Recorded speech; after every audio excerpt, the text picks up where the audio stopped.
Welcome to Turnpike Sports. I'm Dave Weischadle, and as always, I'm joined by my producer and co-host, Doug Weischadle. Doug, it was an amazing Thanksgiving for me, not because of the terrible betting results that I had, but I actually saw my first NFT commercial on TV. Joe Buck mentioned it with regard to the NFTs the NFL is putting out. It was kind of interesting. They just dropped that in the middle of the game. Right. And, and we'll talk about this in one of our exits coming up because we have an NFT exit to talk about. Not only the NFL, but another company also dropped a bunch of NFTs. But yeah, no, it was kind of interesting. Virtual tickets that they were talking about, those NFTs. They had two sets, and we'll get into it a little bit. Yeah, we'll get into it in the rundown. Not too much detail. But I was sitting there watching TV, and Joe Buck mentioned NFTs, and I was shocked. And it was an interesting graphic they had, and I can't wait to check them out. I was very lazy that day. I would have gone up and gone to the computer and checked out the NFL NFTs, but I didn't even touch a computer that day. So I was very happy. I was on the computer all day, had a whole bunch of stuff going on, but yeah, no, it was kind of interesting to see that. I actually felt it more interesting when I was watching one of the other games. I think Jim Nantz read a promo for the South Park episode that was streaming on Paramount Plus. Yes. And I had to laugh when he gave the kids names. He got to Kenny, Kyle, Stan. He got to the last one, and he said Cartman. Okay. Instead of Cartman. So you can tell he's not a fan of the show, but I had to laugh when I heard Cartman. Okay. Sorry. Well, we got a great show coming up for you. We got a Beatin The House segment. We got Week 13 NFL picks. I can't believe it's Week 13 already. We got a book report. And coming up, I'm going to be talking with Joe Dorsey, who's the subject of the book Joe's Dash, From $1 Million Drug Bust to Multi-Million Dollar Collections for the Las Vegas Casino. It's part one because this guy is so interesting. He works security for some of the biggest casino properties in the world, and he got collections for some of the biggest casino properties in the world. He also came up with the way casinos do collections nowadays, too. He's such a groundbreaker and has such interesting stories. That's why it's only part one, because there was a lot to go into. A lot to go through. It was such an amazing book and amazing stories, and just a great guy. Joe Dorsey's coming up in the interview section. Today's trip down the Turnpike is brought to you by Drizzly, your online liquor store. Available in over 95 cities across North America, Drizzly offers a huge selection and competitive pricing with a side of personalized content. Now there's no need to leave the house. Get alcohol delivered in less than an hour by Drizzly. Head on over to drizzly.com and order today. And now get $5 off your first order of $20 or more when using our promo code DRINK19 at checkout. Shop beer, wine, and liquor with drizzly.com. Exit 1. Got a new poll to talk about, survey, whatever you want to call these things. Lots of surveys in this business. What? It's all data-driven. I guess whether it's so, a game yeah. data, driving the data, or every week there's a new data. sports betting survey. So, well, this one has to deal with sports betting superstitions. Okay, all right. It's kind of interesting. I mean, we haven't done a superstition discussion in terms of sports and sports betting. I'm trying to think if I have a superstition with regard to sports betting. I don't think I do. What do you have? I will never wear Jets apparel during a Jets game. Is that part of your sports betting superstition? Is that no? I just don't bet on the Jets either. Oh, okay, yeah. That's not superstition. That's smart. But I don't. I try not to bet on. I'm a Philadelphia Eagles fan, and I sometimes just don't bet on them because look, you're supposed to bet with your head, not with your heart. And it's so hard to bet against the team you grew up rooting for. So I don't even bet on Eagles games usually. Sometimes I do. But let me clarify. I don't bet on the team. I do single game parlays. Okay. Because I know the players. Okay. I know the players are, the team lets you down every week. So, but having said that, last week I did bet on the Eagles. There you go. See? But I rarely bet on the Eagles there because are always exceptions to every rule. It's so hard to bet on the team you root for and you rooted for your entire life. So I tend to stay away from them. Well, let's go into the survey, which was conducted by one poll on behalf of Tipico Sportsbook. Okay. Overall, the survey revealed that 71% of Americans feel the stakes of the game are even higher when watching with friends or family. Okay. All right. Yeah. They love to bet again with their family while the game's going on. Okay. Yep. All right.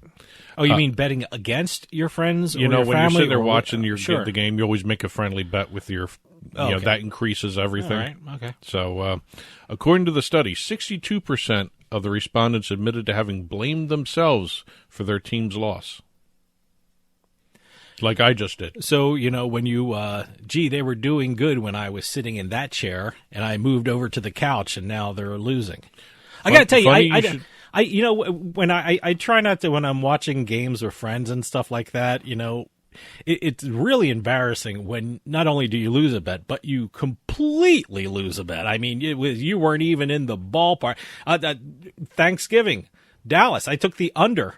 My God, they blew by it by 20 points? Something like 66 or 70 points or something. 70. Oh, my God. Well, here you go, going to what you just said. All right. 38% of the gamblers admitted they feel someone in their family is bad luck, and of those 38%, 84% have asked the person to leave the room. Okay, I've never done that. I sometimes feel that someone is bad luck, and I always associate that person with losing a game or losing a bet, but I've never asked that person to leave. 59% of the participants of the survey said they made friendly bets with loved ones while watching a game and insist upon the debt payment, whether it's a tab at a bar or a weird haircut or wearing the other side's jersey, that sort of thing. I've never taken it that far. I've never asked a person to leave. I've never insisted on someone paying a crazy debt. Well, number one, I've never done a crazy bet like with a haircut or doing something stupid, but I don't see myself doing that or insisting they carry through with it. Here's where it goes back to where I say I don't wear Jets apparel. 2/3 of the respondents report to be superstitious in regard to game day. Sure. Most popular survey has listed wearing a specific jersey. Okay. And some of those saying that they do have a specific jersey admitted to never washing the jersey all season. Okay. Or sitting in a specific spot on the sofa. I'm going to admit something about my superstition, but no one would know I have that superstition. When an Eagles game is on, I have my Lucky Eagles boxer underwear every Eagles game. And I wash it. It's stupid. It's not crazy, but I have my Eagles boxers underwear. So if I'm watching an Eagles game, you know what kind of underwear I'm wearing. Well, how's that? We're all lucky because you keep the pants on over top of it, no one would know. No one would know. And also, list of banned things to say according to the survey include saying you can't lose, wishing somebody good luck. Really? Okay. I didn't understand this one. Using a $50 bill. Okay. Betting on one's favorite team. As well as not betting on one's favorite team.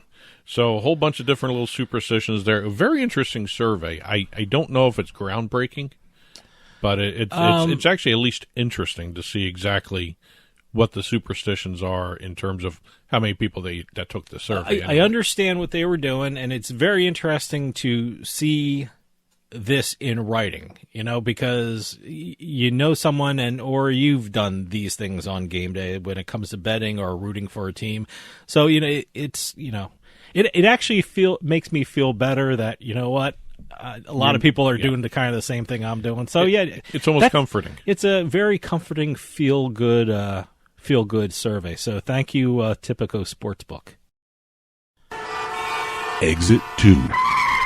Gamers are going to be very happy this past week because G4TV has returned. Oh, okay. Now, I used to watch the original G4TV. Now, where is this G4? Is it basic cable or is it a streaming channel? Do you have to go to the computer? Where do we get this new incarnation of G4TV will be everywhere. It's cable as well as streaming, as well as Twitch, as well as YouTube, social media. It's going to be everywhere. They have a plan. Now I actually remember it. They actually have a plan. The way they've set up their distribution, they will be reaching right off the bat 70 million households. Great. They're also on the streaming network Philo, which actually is kind of it's like a Tubi. It's like a Tubi, that kind of thing. Pluto TV.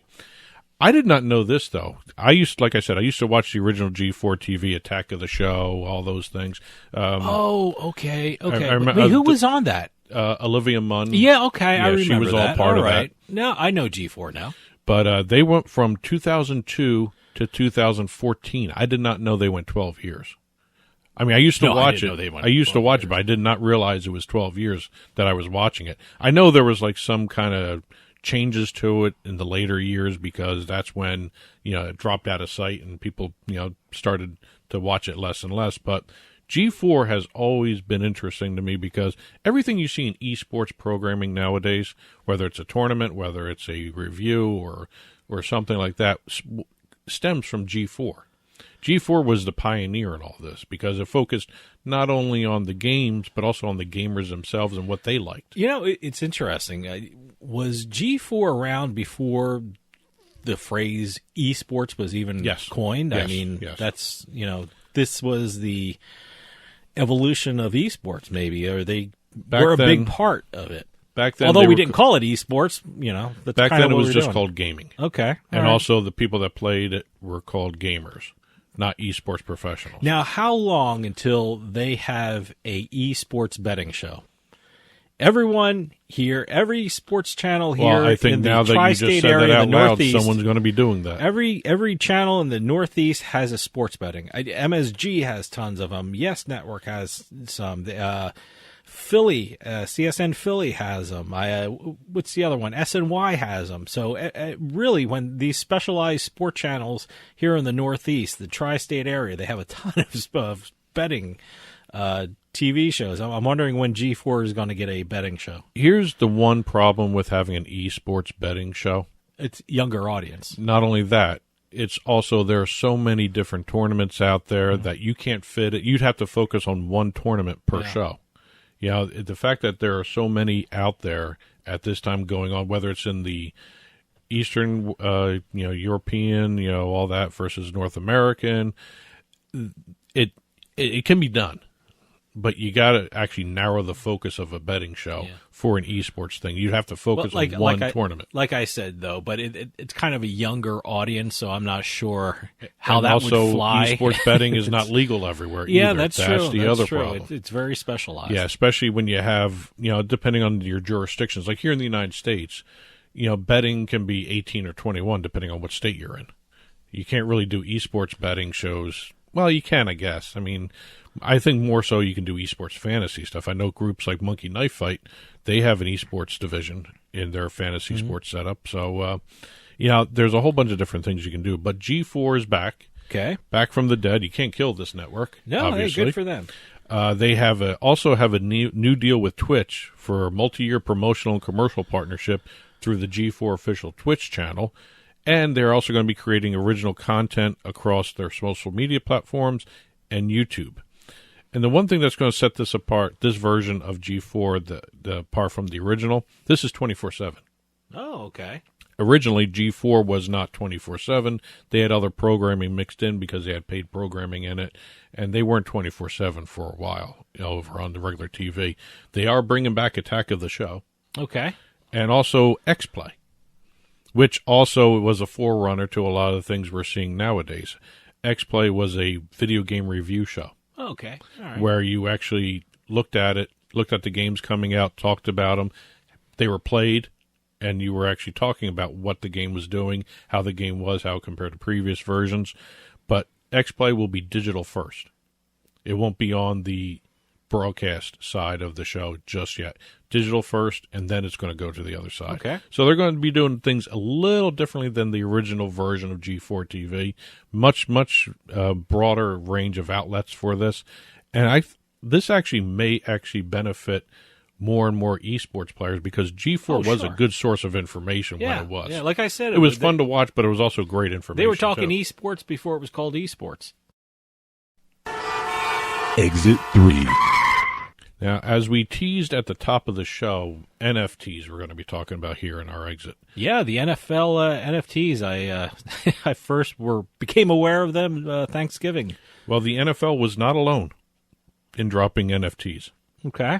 We had the World Series of Poker drop NFTs. Yeah, I saw that. Well. They have a whole bunch of NFTs. What is the subject matter of the NFTs? Is it specific poker players? Is it specific situations? It's actually an NFT auction. Okay. That they're doing.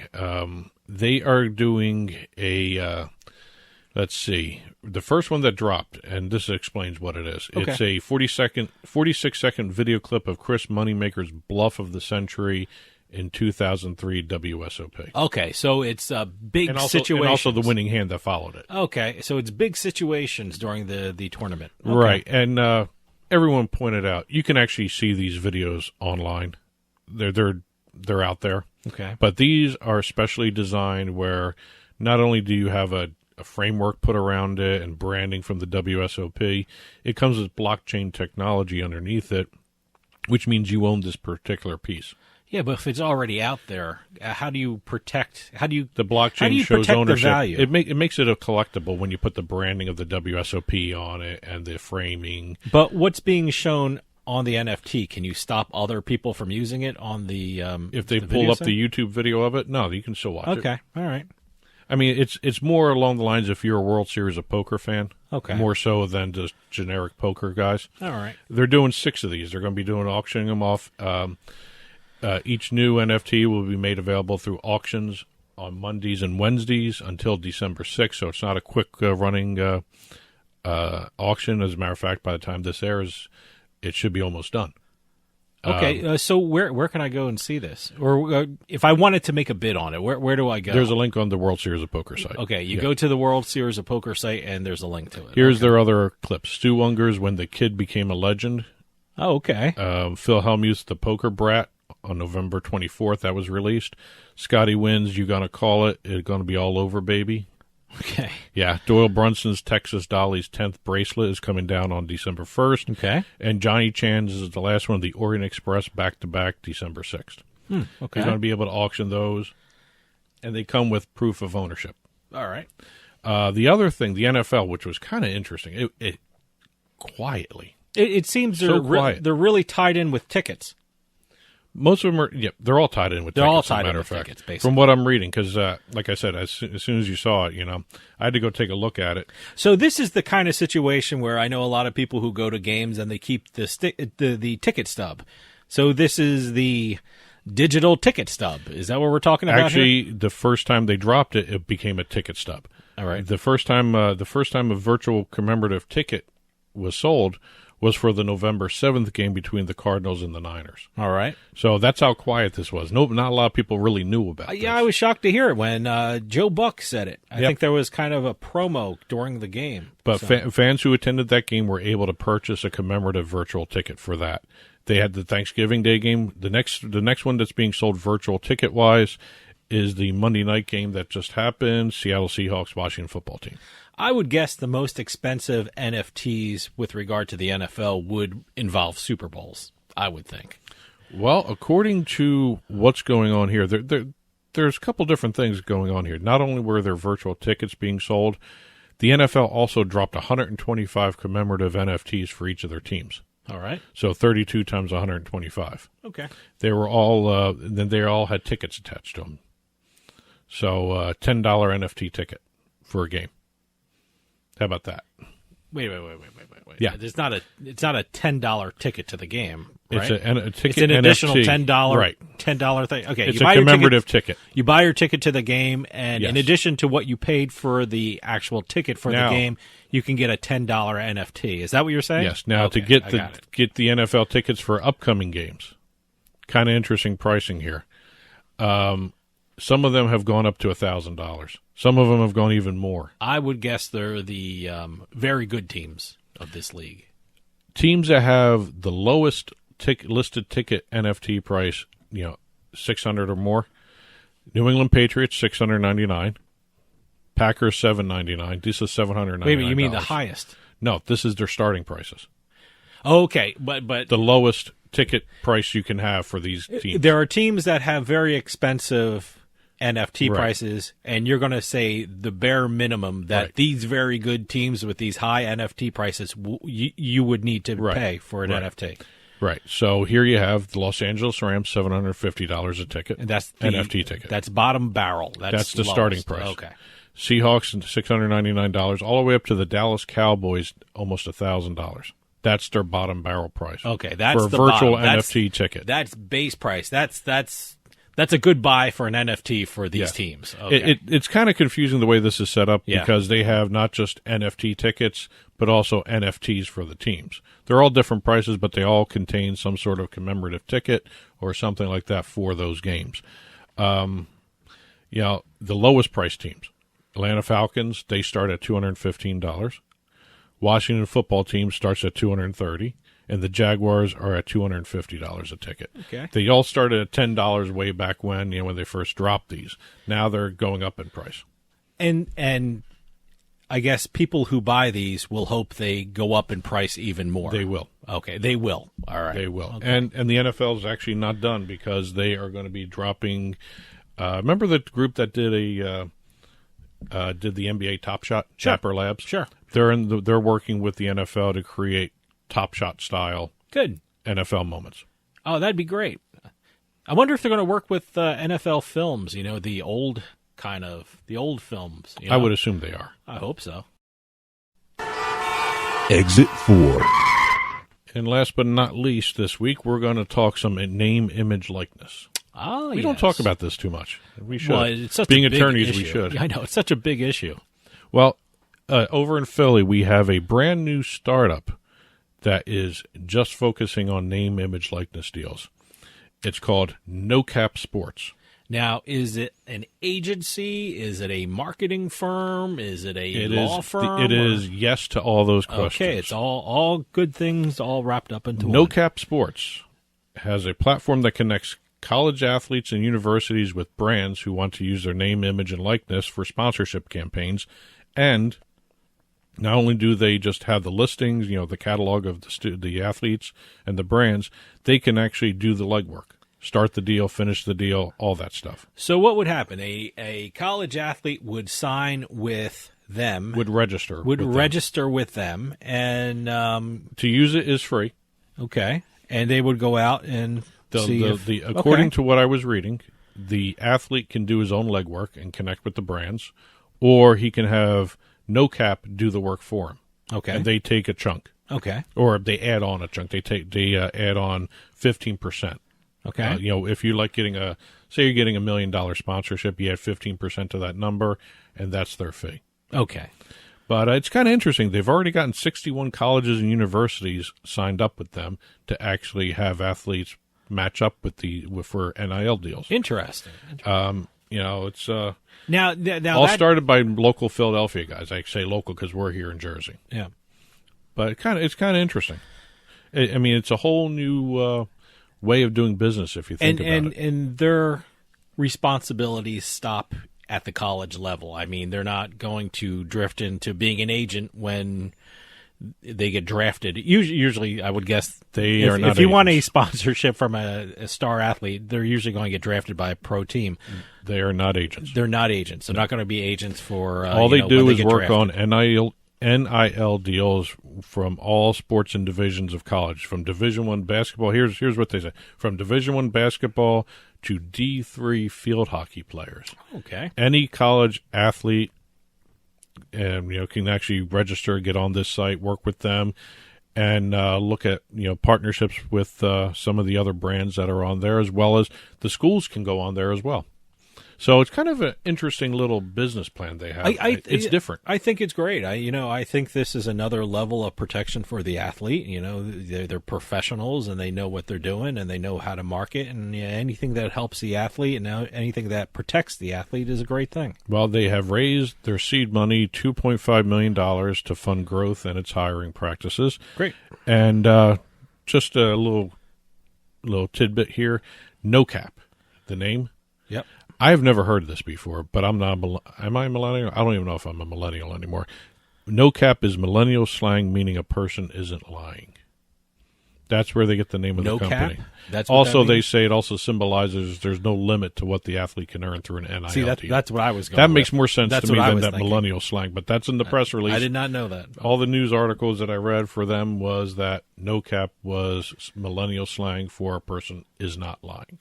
And today's trip down the Turnpike was brought to you by Drizzly, your online liquor store. Available in over 95 cities across North America, Drizzly offers a huge selection and competitive pricing with a side of personalized content.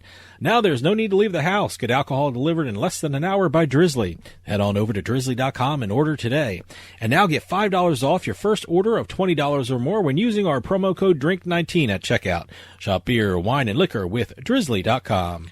And as always, you can get in touch with Turnpike Sports by calling or texting us at 609-512-5910. That's 609-512-5910. At Turnpike Sports is the show's handle on Facebook and Twitter. At Turnpike Sports Radio is our handle on Instagram. And as always, our email address is info@turnpikesportsradio.com. And don't forget, you can listen to the show via Spotify, Amazon Music, iTunes, radio.com mobile app, as well as Stitcher and YouTube. You can also watch us on your smart TV, Roku, Amazon Fire, Apple TV. Head on over to turnpikesports.net. You'll be able to watch our video channel there. Well, we got a great show coming up. We got a Beatin The House up in. We got our Week 13 NFL picks. I can't believe it's Week 13 already. We're going to have a book report. And coming up right after this, I'm talking with Joe Dorsey. That's part one of my interview with the subject of the book Joe's Dash, from $1 Million Drug Bust to Multi-Million-Dollar Collections for Las Vegas Casinos. A very interesting guy. He's worked at some of the top properties, providing security for some of the top casinos in this country, and also from collecting for Las Vegas casinos. International collections. When people don't want to pay up right away, he gets them to pay up, which was a very interesting story. It's a very interesting book. Again, it's part one of my interview with Joe Dorsey right after this. So stick around. We'll be right back with Turnpike Sports.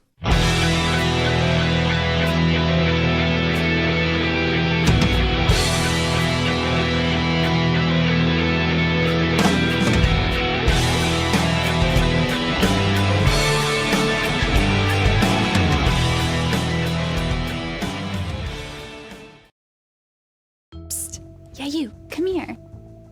Haven't you heard? We don't need to hide anymore. Now, we can shop privately for adult products at adamandeve.com. They've got massage oils, lingerie, and lots more we can't mention here. Use offer code SPICE404. They'll give you 50% off almost any one item, 3 free DVDs, free mystery gift, and free shipping. That's 50% off, free shipping, and more. Private shopping starts at adamandeve.com. Today's trip down the Turnpike is brought to you by Drizzly, your online liquor store. Available in over 95 cities across North America, Drizzly offers a huge selection and competitive pricing with a side of personalized content. Now there's no need to leave the house. Get alcohol delivered in less than an hour by Drizzly. Head on over to drizzly.com and order today. And now get $5 off your first order of $20 or more when using promo code DRINK19 at checkout. Shop beer, wine, and liquor with drizzly.com.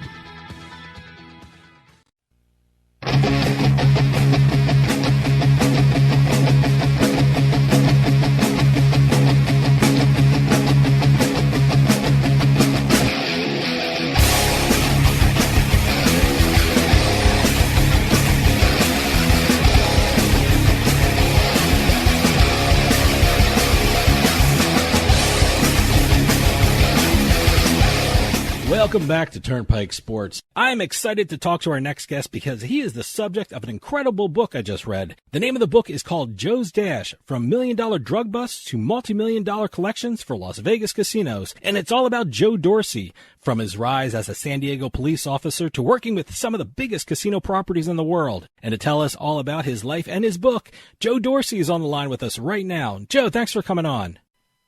Well, it's a pleasure to be here. I got to tell you, I really love Joe's Dash. It gives you an insight on some of the casino business that no one really gets to see. How did this project come about? Well, the project came about, my wife was been after me for many years, as other people, to write a book. I really wasn't interested until Karen met Linda Ellis, who wrote the famous poem called The Dash. And Linda talked to me, said, about 10 years ago about doing a book. And I really don't want to do it. And so I got sick for about 3 years. I was, on life support 3 times. And my poor wife, she went through it all. And Linda came back to town. And Linda said, look, I'll do the book for you. And I'm thinking, well, I'll let you know. And then my wife came to me that night. And she says, you going to take Linda up on writing the book with you? And I said, well, and as I can do sometimes, I was hemming and hawing. And she looked up at me and said, would you do it for me? Well, you know what happened after that. Oh, absolutely. I got a book. So that's basically how it started. Like I said, it's an incredible book, and it details your absolute incredible life. I mean, you grew up as far away from the glitter of the Las Vegas Strip as you can get. What was it like growing up where you grew up in Cleveland? Well, I grew up in the projects. I mean, it was a large Catholic family. There were 8 kids, my parents and a grandmother living in public housing, and that I believe it had, if I can remember, had 3 bedrooms.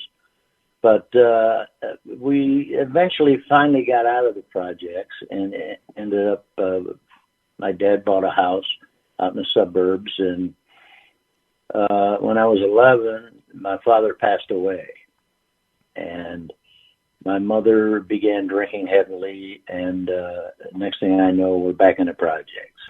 Mm-hmm.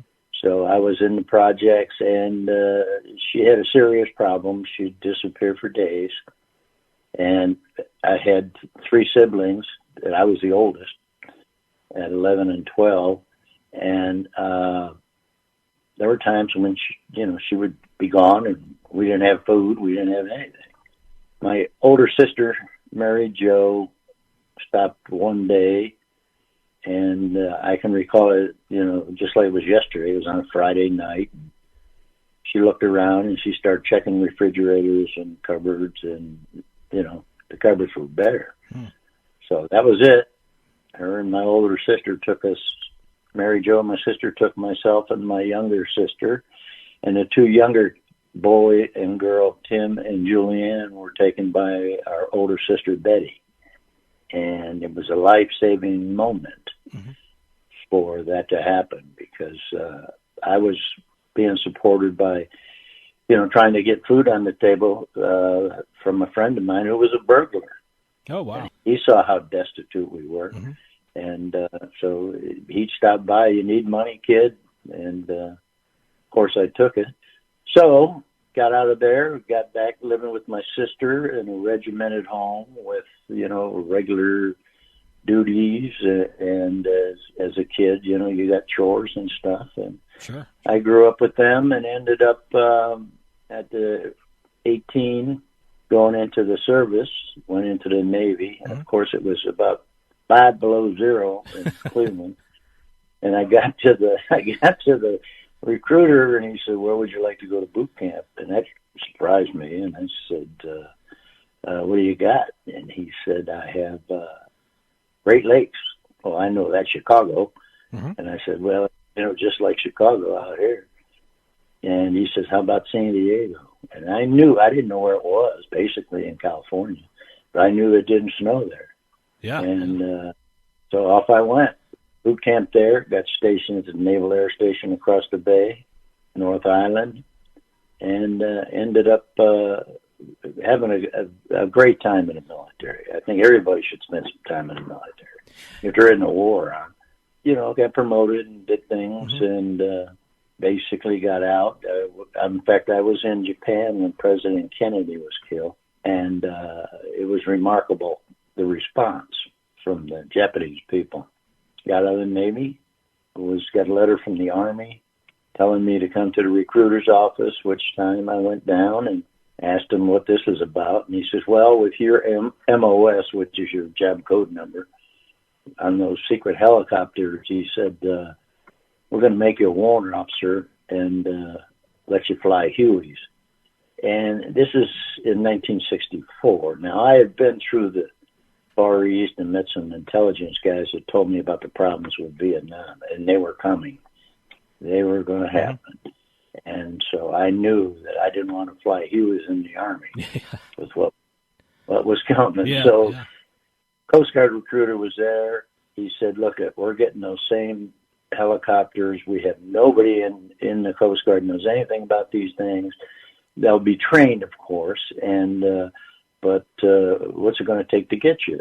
And I basically said, I want the same rank. I want guaranteed flight pay, which was a big deal. Yeah. And 4 years in San Diego.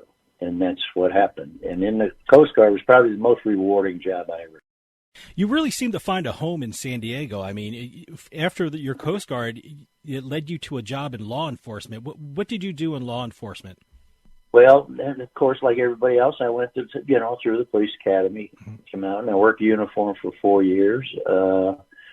Part of that time in uniform, I was assigned to an organization that San Diego Police Department, the only police department the country had, was called a secondary school task force.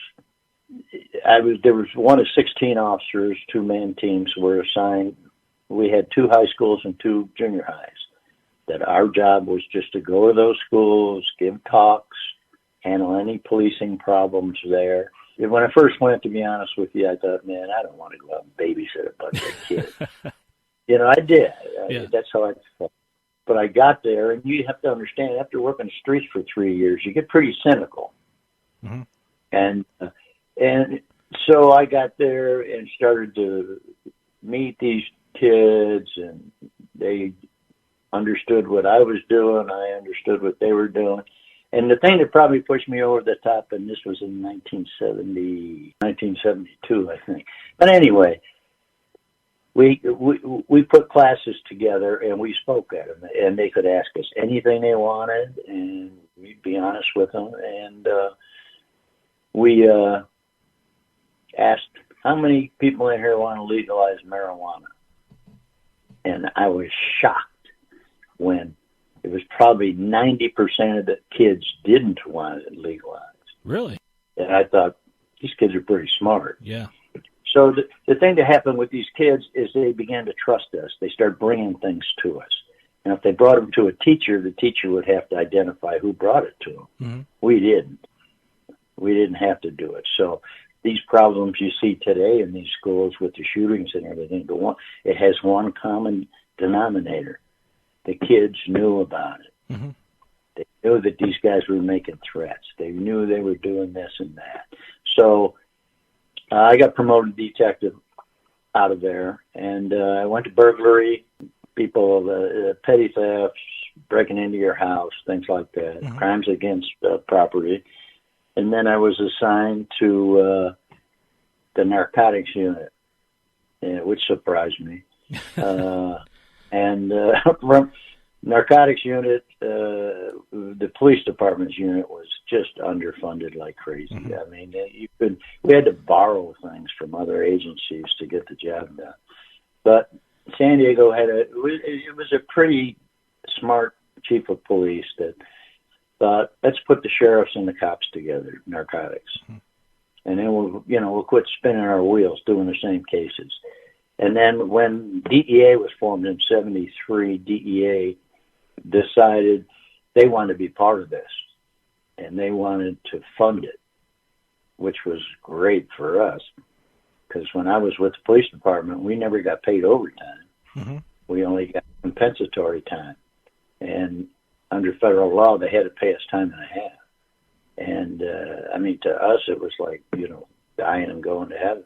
And we got brand new undercover cars every year, state-of-the-art radios, the facilities we had everybody you can think of that was in the task force, from ATF, U.S. Marshals, United States Attorney's Office, some of the small towns in California were in it, and it ballooned up to 55-man operation.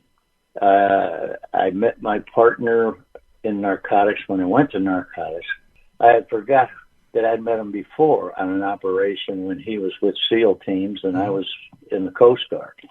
And he remembered it, and being the two new guys, we were partners, and we excelled. I mean, we really excelled at narcotic enforcement. We were canceling cases. We got an award one year for a Class 1 violator with the Drug Enforcement Administration is the top guy. Mm-hmm. You can't get higher than him. And we got called in one time, and the chief of police was there, the sheriff, and the regional director from DEA. And I'm thinking, what did my partner do?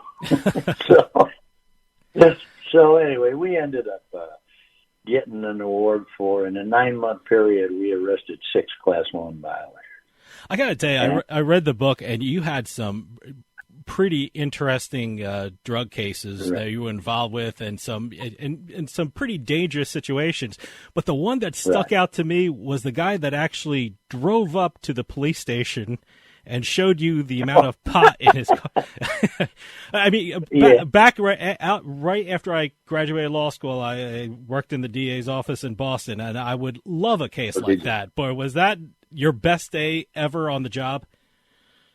Yeah, that was one of. I thought it was. See, if you were with San Diego PD, one week a year, you had to go down to the station and test dope that was recovered by the patrol uniform guys, and to make sure it is so you could take the complaint over to the DA and file it. The phone rang, and it was my week, and the guy said, "Hey, I heard about this. Do the Mexicans, are they spraying marijuana with paraquat?" And I said, "Yes, they are." And he says, "Well, how can I get it tested?" I said, "Well, we test it." and the guy says, "You do?" I said, "Sure." I said, "Just come on down to the police station at, Market and Pacific Coast Highway and go to the business office out front and tell the officer you want me." And I thought it was one of my guys from the task force playing a joke on me.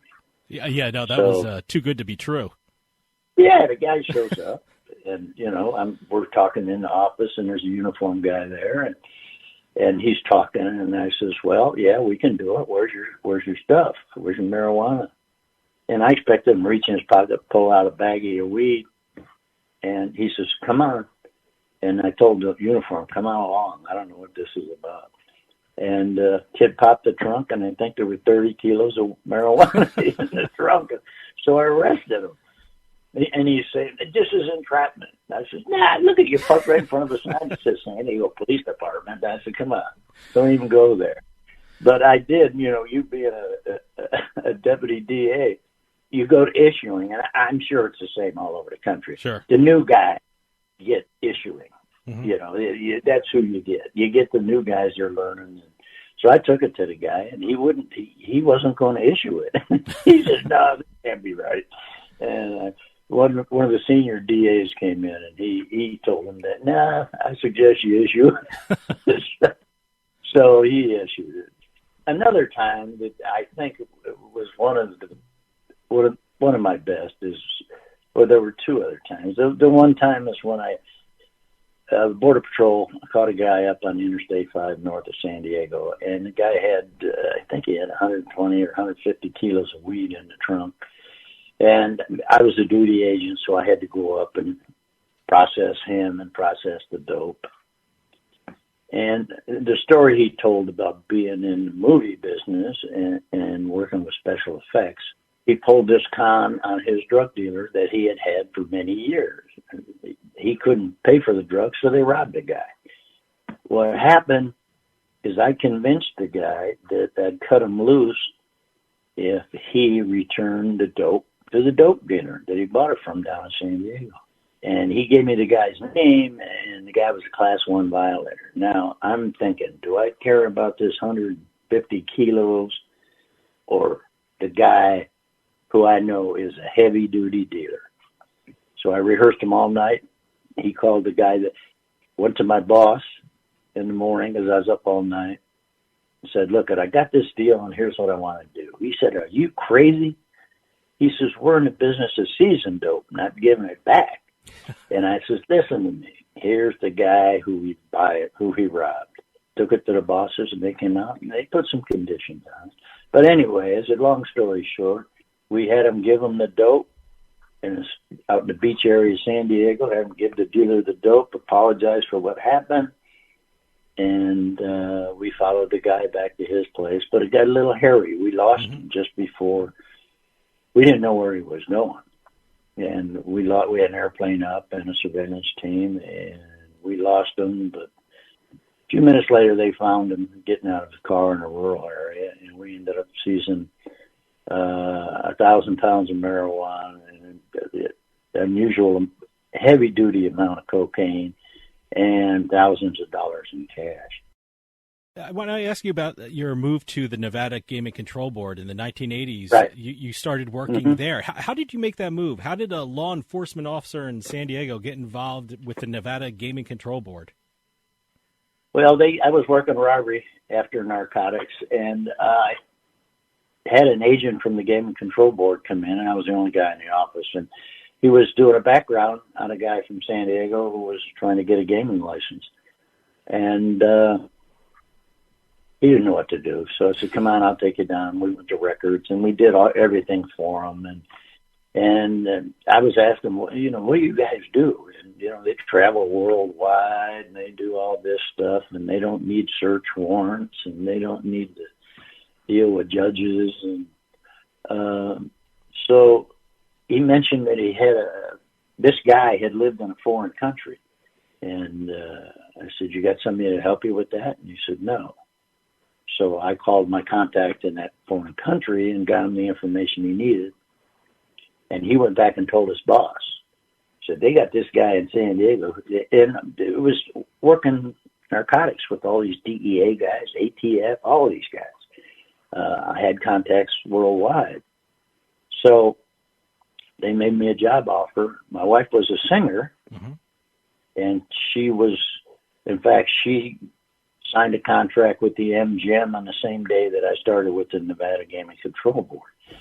San Diego didn't pay well in those days, and going to the Gaming Control Board, I got a $5,000 a year raise and another raise because there were no state income tax. So I enjoyed it. I mean, I went here. What were your duties at the Nevada Gaming Control Board? Well, I was an agent in investigations division and a license division, doing background investigations on applicants, whether they be junket reps who have to be licensed or people on the board of directors and or the actual owners of the casinos. And you would investigate people that had association with the mob back then, and but you would investigate back about 25 years. So you would go out and go to the cities where they lived and go to the colleges where they said they graduated from, which is another story. Then I'd come back and write a comprehensive report for the Gaming Control Board members to make a decision on whether to approve them or not to. And then from there it would go to the Gaming Commission where they had the final say-so whether the guy got licensed or not. I was struck by the amount of traveling you had to do for the Gaming Control Board. And in fact, in the book, you said you were just returning home from an investigation you were doing in Australia when you were offered the job of Director of Security at the Hilton Corporation. Was it a difficult decision to leave the Nevada Gaming Control Board and go take a job at Hilton? Not really. I really didn't know about it. A friend of mine knew about the job there. In fact, I got him a job at the gaming board. The gaming board, it was, in those days, it was, I had 5 chiefs in 5 years. The turnover rate, usually you get a chief for 20 years in law enforcement. I was concerned about the future, but I knew that gaming would expand in Las Vegas. I had no doubts in my mind. And when I heard of the Hilton, and I told him I was interested, and I was interviewed by Henry Lewin and Barron. Just took off from there. Then I joined up with Dennis Gomes, and I'm sure some of your listeners back in the East Coast know who Dennis Gomes is, and what a great boss he was. People don't realize that Dennis Gomes was in the movie Casino.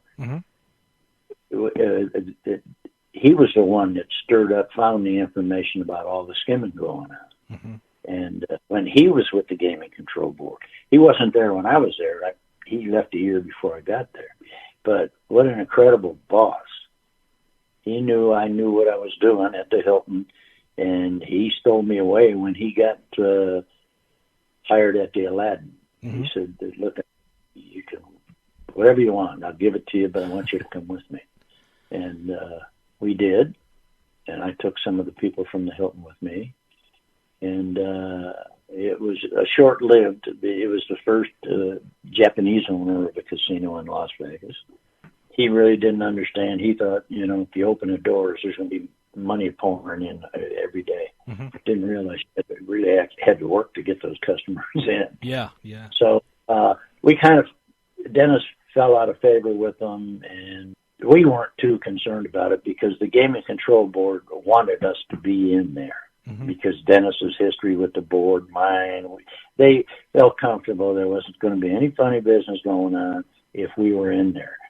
So, but we informed them. They're the first people we informed we were leaving. We're going to the Dunes, to another Japanese owner. The owner, he was a gambler himself, and we had a bunch of customers come in playing baccarat, big players. $12 million we had access to that with play that, we possibly could have won. And he comes down and he's talking to all the players because he knows them. They're Japanese too. And what's he do? He takes the players down to the Dunes and lets them win the $12 million so he could sit with them and play with them. Now, that's kind of stupid. Yeah, real stupid. We got into the Dunes, and the Dunes was a mess. The Dunes have always been a mess. Nobody put any money in it and stuff like that. And we started bringing in some big players, and we started doing okay. And then the process of getting things done with the Japanese is difficult. Casinos, you make a decision right now. Am I going to give this guy $1 million in credit, or am I going to do this, do that? That's immediate. With the Japanese, it would have to go to a committee in Japan. By the time you get the information back, the guy's dead. Yeah. And Steve Wynn knew he was. Dennis formed a company called Clark Management, and there were about 6 of us in it. And Steve Wynn was just finishing up the Mirage, and he knew that 90% of his staff was going to leave the Golden Nugget. And the Golden Nugget was a nice property, so he hired Dennis, and we all went down there to the Golden Nugget, and through the transition of people going to the Mirage. That's when I first got into the collection business. Tune in next week because there are some absolutely amazing stories from his book, Joe's Dash, From $1 Million Drug Bust to Multi-Million-Dollar Collections for the Las Vegas Casinos. Stick around. We'll be right back with more Turnpike Sports.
Haven't you heard?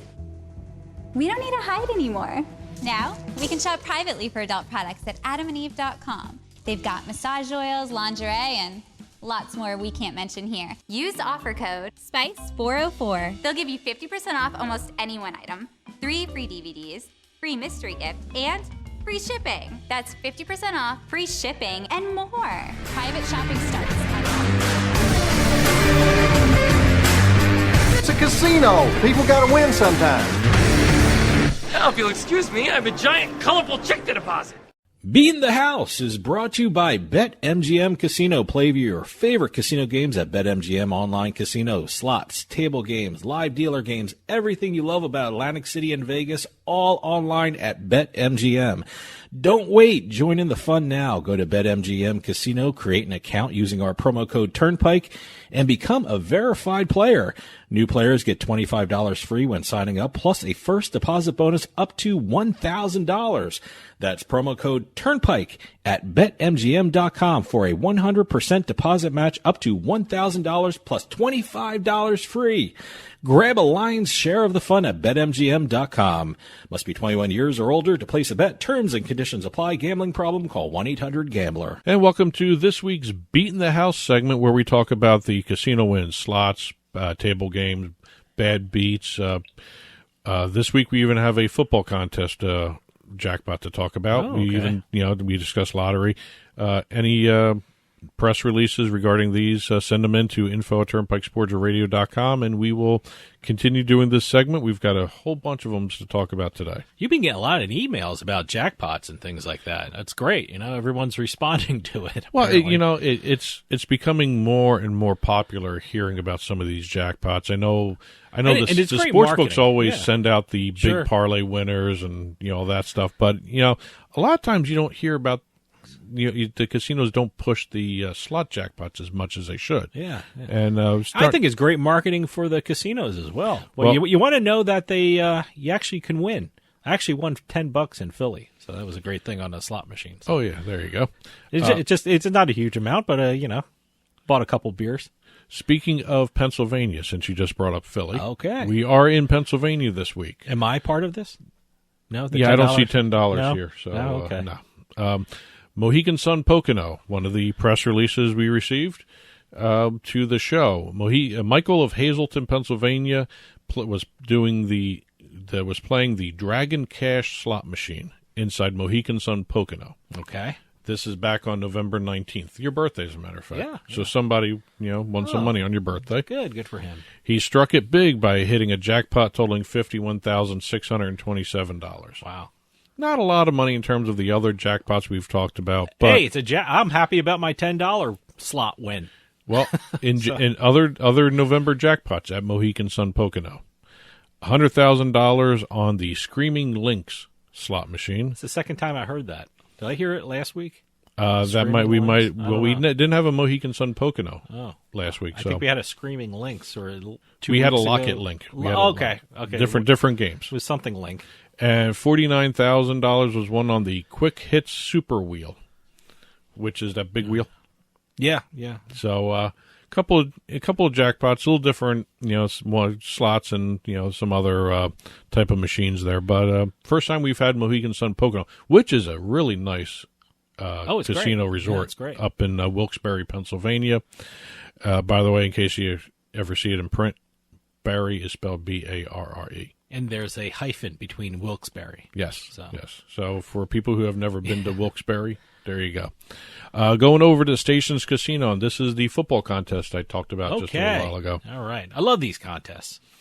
Well, out of 3,075 total entries in the Station Casino's College Football Last Man Standing contest, local patron Dan B. was the one left standing out of 6 remaining contestants heading into Week 9 of college football.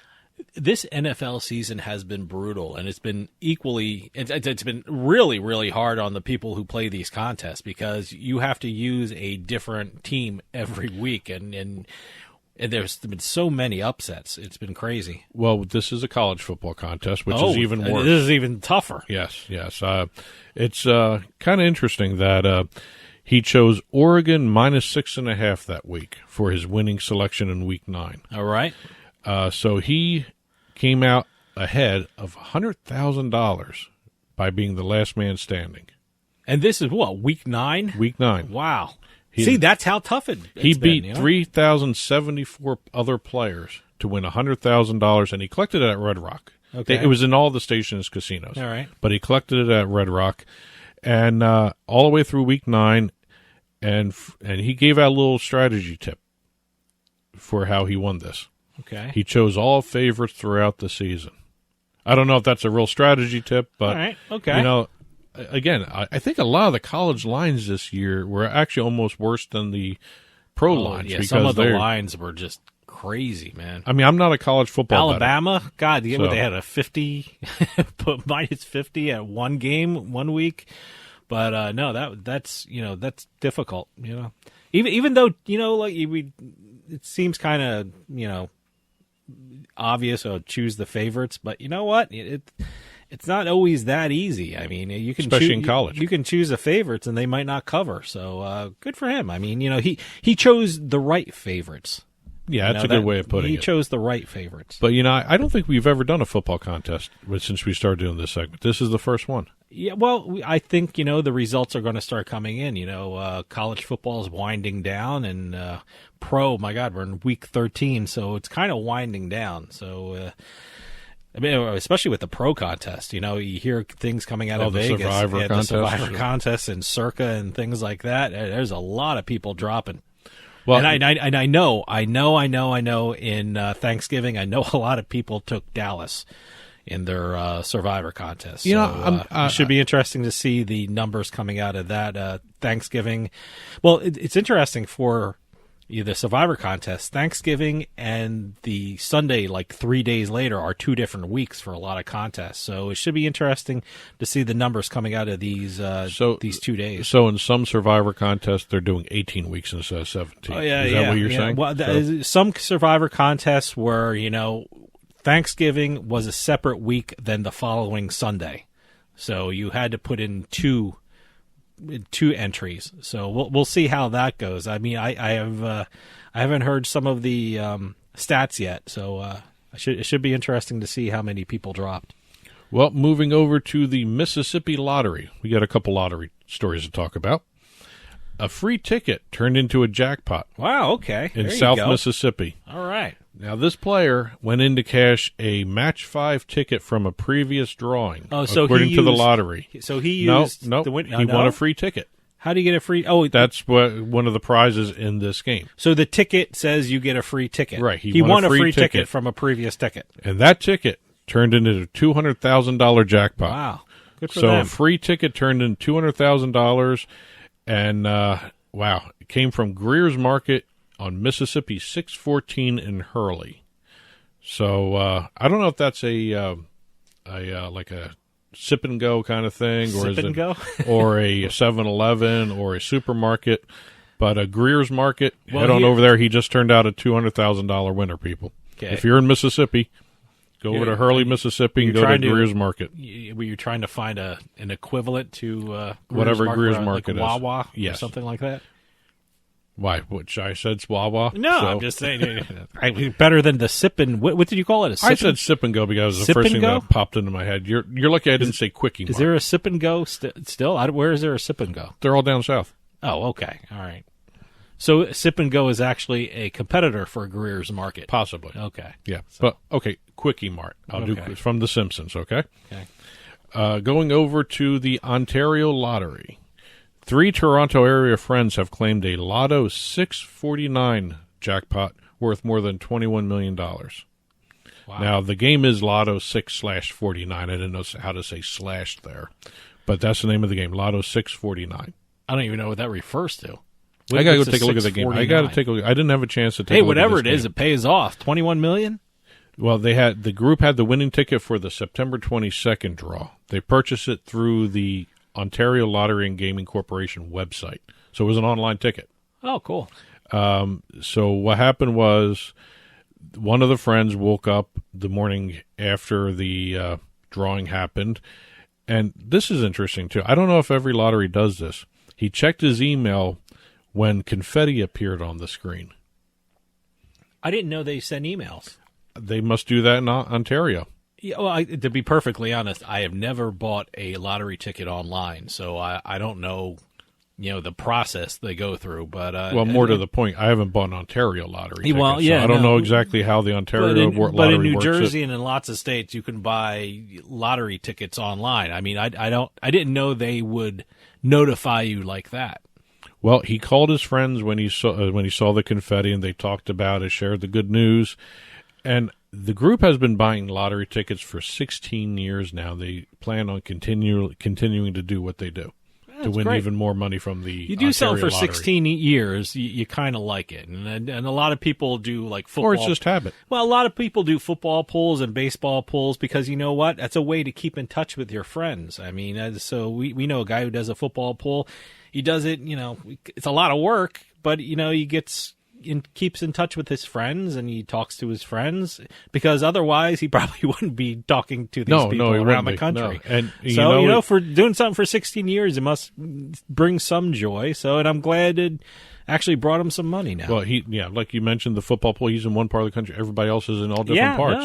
It does keep things going, and, it keeps their friendship going, too, in Ontario there.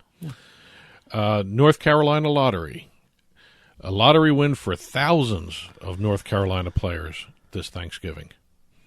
More than 9,000 people split $3.7 million on November 23rd. How does that happen? They all picked the same numbers. 444. There's some significant to 444. Why would 9,000 people pick 444? Some were quick picks, some were just actual physical picks.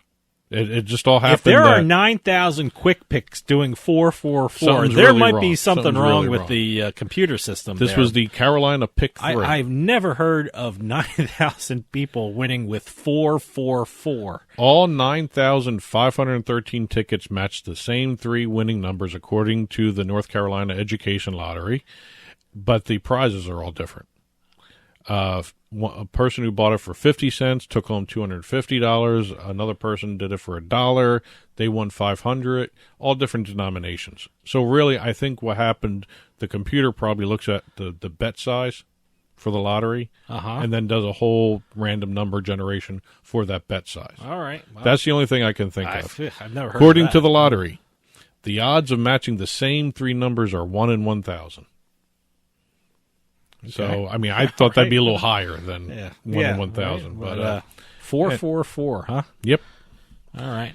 Over in Michigan, we're going to the Michigan Lottery. We've done a lot of Michigan Lottery stories. They seem to have a good payout system there. A Jackson County man said his decision to play an extra Millionaire Maker 2 lottery ticket from the Michigan Lottery paid off as he won a $1 million jackpot. Wow, good for him. He was actually cashing in. He scratched one ticket. Didn't see anything on it. Before he left, he figured, let me buy one more. He bought the one more, scratched the ticket, and won the $1 million. Wow. Boy. The winning ticket was bought at the Marathon gas station, and they even gave the address, located at 4115 Lansing Avenue in Jackson, Michigan. Good. I wonder if the Michigan News, it seems like he scratched it off in the actual... He probably did it before he left the gas station. Yeah, I mean, I wonder if they have the video footage of him actually winning. It'd be a hell of a reaction shot. You mean the CCTV? Yeah, the closed caption TV or the security camera. I wonder if they have these people winning the lottery and jumping up. Hey, if anyone's got the CCTV footage, send it over to us. We'll take info at turnpikesportsradio.com. We'll take a look at it and put it up. If I was in the middle of a store and I won $1 million, I'd be jumping across the walls and through the ceilings and whatever. It would be pretty good news footage. And last but not least, we have a little bit of news. I'm throwing in a news story here. IGT. Now, we just came back from SBC Summit North America up in the Meadowlands. And IGT unveiled their first ever omni-channel Wheel of Fortune linked progressive slot machine. That's an awful big way of saying the progressive jackpot ties in the land-based slots as well as the online slots, as well as the mobile slots. I mean, I think you're going to see a lot more of this because you got like a couple of casinos in Pennsylvania and Ohio going cashless gaming floors. I mean, we have Resorts World Las Vegas has a cashless gaming floor, and certainly you're going to need an online account to do stuff like that, and you're going to tie in all these online casinos. So it's going to be one big happy family. And it's another Wheel of Fortune variant. Yeah, Wheel of Fortune. The Wheel of Fortune Gold Spin Triple Gold game is the new variant that is a linked progressive for mobile, online, and land-based. I'm actually surprised they're separating mobile and online, but I guess it's to PC. You know, with so many people playing Wheel of Fortune now, they're linking it with retail and online. I mean, the progressive jackpots should be huge. I'm just surprised. More often, too. Well, in Jersey, the iGaming industry is making more records than the sports betting industry. Sure. And you're right. I think the progressives are going to be a hell of a lot bigger now if they link, often once they link everything together. I'm actually surprised no one's thought of doing this before. Well, they probably thought of it and they didn't have the technology. The tech, IGT has the tech. Well, that's it for this week's Beatin The House. Keep the press releases coming in. info@turnpikesportsradio.com. We'll keep doing the segment to talk about all the different winners from all the different areas of the gaming industry. Our Week 13 NFL picks are coming up, so stick around. We'll be right back with more Turnpike Sports.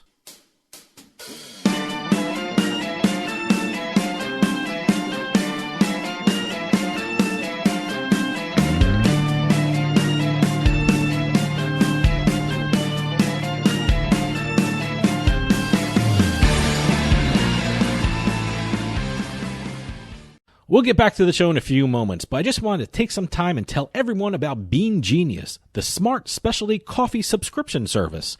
Bean Genius sells freshly roasted coffee from some of the best independent coffee roasters in the country. They feature over 2,000 specialty coffee blends, all at your fingertips at beangenius.com. Here's how it works. Head on over to beangenius.com and take their palate profiler test to find out what coffee best fits your taste. Then select from a variety of subscription plans. Every subscription comes with free shipping, and delivery can even be scheduled for once or twice each month. And based upon your review of each coffee blend you try, Bean Genius actually learns your individual taste preferences and then suggests future coffee blends for you. And now you can get 10% off your Bean Genius subscription when you use our promo code PIKE at checkout. Bean Genius offers a variety of subscription plans to suit any coffee lover's needs. Subscribe with Bean Genius today and start enjoying some of the best tasting coffee around. And save 10% off your coffee plan with promo code PIKE.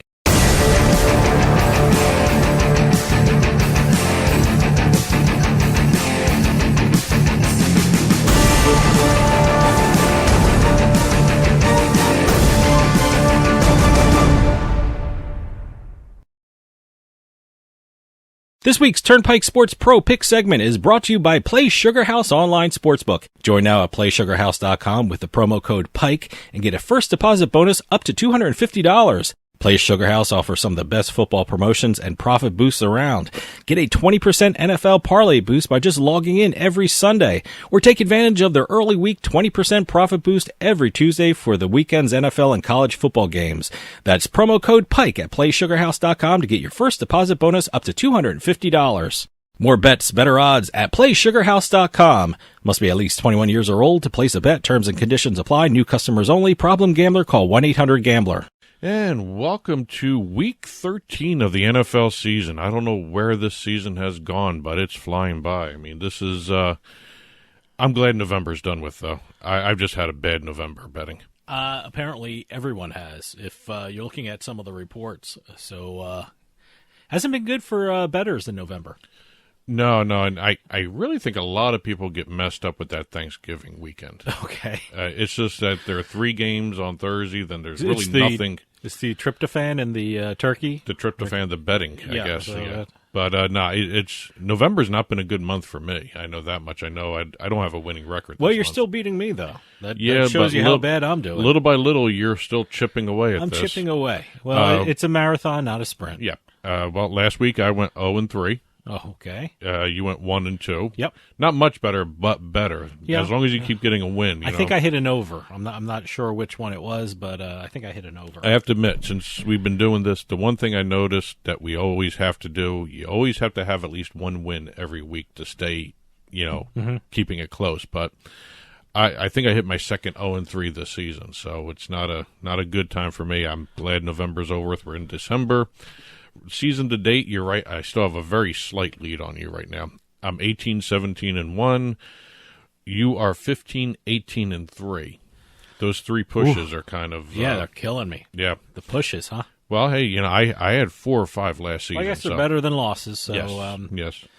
I mean, maybe we should do this like hockey, do the points for every single thing.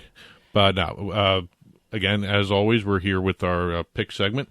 This week we're using Play Sugar House's Tuesday lines. We're taping on a Tuesday morning here, so please check the lines as you get closer to game time before you place the bets. We're going to be doing 3 games each, as usual. We do the lines or the totals, no money line. Yep.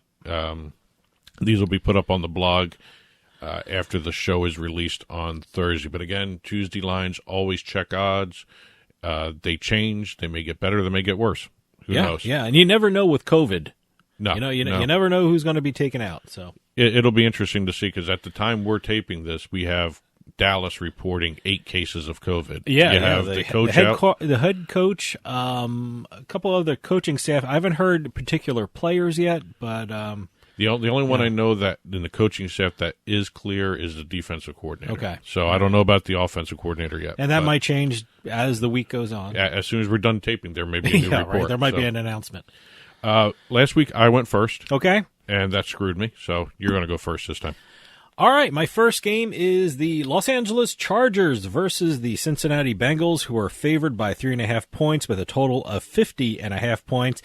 I think this one's going to be a close game. I also think it's going to be a high-scoring game. I mean, the Chargers' defense is allowing over 26 points per game, and the Bengals' defense is allowing over 20 points a game. So, and both of these offenses have the ability to score early and often. I think that's what's going to happen.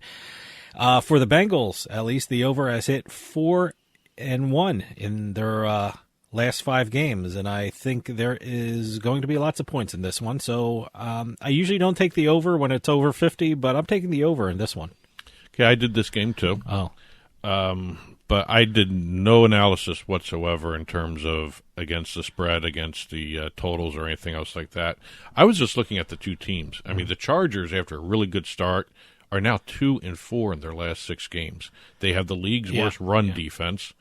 Yep. And the Bengals have been really making a statement over the last couple of weeks. They destroyed the Steelers. By the way, that's the one game I won last week. I took the over in the Bengals-Steelers game. So I guess the Bengals have a certain place in my heart this week. Well, they beat up the Steelers. And also they beat the Raiders the week before by about 20 points. I mean, they've been just tearing through the AFC the last couple of weeks. Here they got another AFC opponent, another AFC West opponent in the last 3 weeks. And as like I said, the Chargers have the league's worst run defense. You've got Joe Mixon, who's just running like crazy through everybody. I mean, he had 165 yards against the Steelers. That's what I said, lots of points. That's why I'm taking the over. Well, I am going with the Bengals laying the points 3.5. I just don't see the Chargers having another straight week of a 1 o'clock Eastern game with cold weather. So I'm playing the weather angle here. So I'm just thinking Bengals laying the points. My next game is the New York Giants versus the Miami Dolphins, who are 2.5-point favorites with a total of 42. The Dolphins have been on a roll lately. I talked to you about this during the week. They won their last 4 games. And also last week the Giants won, but they beat the Eagles with just putting 13 points on the board, which doesn't say a lot for their new offensive coordinator. The Dolphins are 4-0-1 against the spread in their last 5 games and are 12-4 against the spread in their last 16 home games. I think the Dolphins are going to win this game by a field goal, which is enough for them to cover. I would have thought twice if the Dolphins were 3 or 3.5, but the points right now, the Dolphins 2.5. So I'm taking the Dolphins. Okay, my next game, the Tampa Bay Buccaneers favored by 11, visiting the Atlanta Falcons. There's an over/under of 50.5 points in this game. The over is 5-0 in the last 5 meetings between these teams in Atlanta, and 10-1 in the last 11 meetings overall. Wow. This is going to be counterintuitive because I just don't see this game doing that. Atlanta's been held to 21 points or less in the last 3 games. They scored 21 against Jacksonville. The other 2 times, they were shut out by the Patriots, and then they scored 3 points the week before. The offense is just not looking good. Ever since Calvin Ridley left, it's one of those things where the Atlanta offense, I used to love watching that offense. That was a beautiful offense to watch. But it's just not the same anymore. The Tampa Bay defense, over the last 4 quarters, they've shut out people over the last 3 of the last 4 quarters. I mean, they had that one first half against the Colts where they gave up 31. By the second half, they shut them down to 7. They held the Giants to 10 points. I think with the bad Atlanta offense versus that really good Tampa Bay defense, you're going to see possibly a one-sided game. I don't know about low scoring, but I think it's going to be under 50.5 anyway. Well, my last game is the Washington football team versus the Las Vegas Raiders, who are favored by 2.5 points with an over-under of 48.5 points. I have loved the way Washington has been playing of late, especially their win against the terrible Seattle Seahawks in Monday night. By the way, they came very close to losing that, but they hung tight. They intercepted in the end zone. Yeah, for the two-point conversion. And Las Vegas had a huge win on Thanksgiving Day against the Dallas Cowboys. But before that, they were very inconsistent. Washington is 4-1 against the spread against the team with a winning record. And now by comparison, Las Vegas is 1-4 against the spread with a team with a losing record. I think this is going to be a very close game, and I think it's going to be decided in the fourth quarter, which means Washington is going to keep it very close. And you know what? Washington may even pull out the win. So I'm taking the Washington football team. Still want to say the other name for that team. But, yeah. I know. You grew up with it. Well, My last game, the Denver Broncos visiting the Kansas City Chiefs. The Chiefs are 9.5-point favorites. There's an over-under 47. The Broncos, that team has been playing very, very well lately. Their defense has been playing incredible. They won 3 of their last 4 games. They've only allowed a total of 39 points over the last 4 games. And I know we've got the Chiefs. I think they're coming off a bye. Yeah. And Andy Reid has that incredible record of winning percentage after a bye. I just don't think the Chiefs are the Chiefs anymore. There's something off in their offense. The one thing that everyone's saying is one great prop bet in a Chiefs game is that Mahomes is going to throw an interception. Oh, that's almost a given now. I wonder if I might throw money on that one this week. Well, the Chiefs are just 3-9 against the spread as a favorite of more than a touchdown the past 2 seasons. They don't cover. They're 2-5 against the spread as a double-digit favorite. This is 9.5. It might as well be double digits. Yeah. You factor in this one, the road team in this series is 6-1 against the spread in the last 7 meetings, and with the way that Bronco defense has been playing, I'm going Broncos plus 9.5. Wow, okay. All right, let's recap. All right, I am taking the over 50.5 points in the Chargers-Bengals game. I'm taking the Miami Dolphins and laying the 2.5 points against the New York Giants.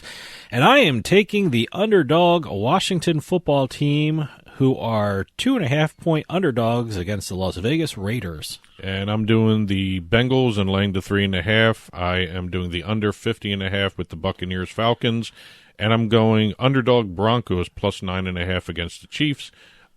If you've been following along on TV, on the TV side, we've been putting these up as we've been going along. So feel free to take a look at that. You'll see those on the screen. Also, you'll see the picks in print version on our blog, turnpikesportsradio.com. Click on the blog button. You'll see it there. They'll be published in print form after this show is released. The book report is next, so stick around. We'll be right back with more Turnpike Sports.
Turnpike Sports Book Report.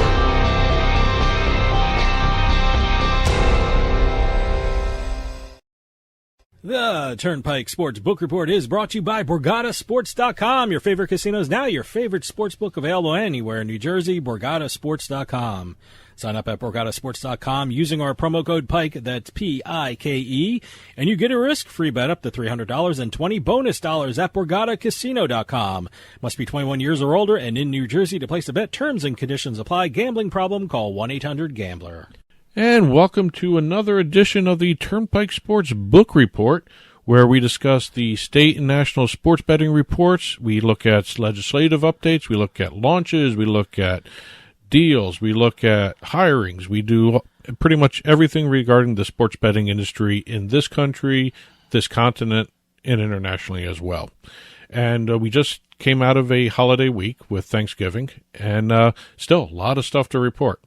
It's amazing. A lot of stuff from October, too, to report. Well, states are still reporting their numbers. Still reporting their numbers. As a matter of fact, one of the states we're going to start talking about set records across the board, which was New Hampshire. Ah, that powerhouse New Hampshire. The DraftKings state. Yes, the Granite State. No, DraftKings state. Yeah, they should just change it. Yes. But they should put DraftKings on the license plates. Live free or DraftKings? Or bet DraftKings. Well, hey, it's working for them. Whatever it is, it's working for them. We joke because DraftKings basically has a monopoly in New Hampshire. They're the only sports book allowed to operate. 51% goes to the state of the revenue. Yeah, so, you know what? It's a good deal for the state. Well, it's a good deal for it's a great deal for DraftKings. Yeah.